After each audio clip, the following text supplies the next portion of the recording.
नमस्कार दोस्तों, शारदीय नवरात्र के द्वितीया की आप सबको ढेरों शुभकामनाएं।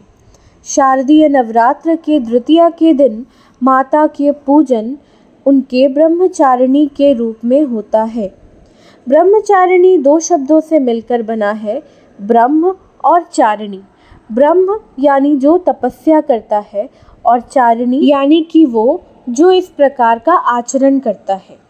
ब्रह्मचारिणी उस देवी को कहा जाता है जो तपस्या के सारे आचरण को मानकर और उनका पालन करके चलती है।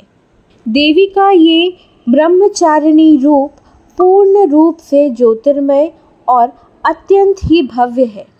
इस रूप में माँ एक तपस्विनी के रूप में एक हाथ में जप की माला तथा दूसरे हाथ में कमंडल के साथ विद्यमान है।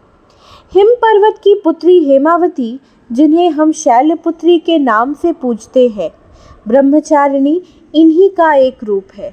इन्हीं के एक रूप की कथा है जहाँ माता हेमावती ने शिव भगवान से विवाह करने की इच्छा स्वरूप एक तप करना शुरू किया।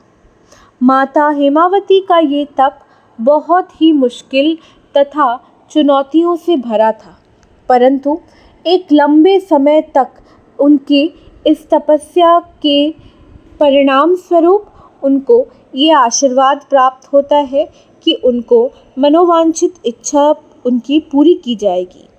माता की कठोर तपस्या और अपने मनोइच्छा के पूर्ण करने की ये कथा माता के भक्तों को जीवन में आ रहे कठिन संघर्षों में भी किस तरह से अपने जीवन के लक्ष्यों को प्राप्त करने के लिए हमेशा कोशिश करती रहनी चाहिए की शिक्षा देती है।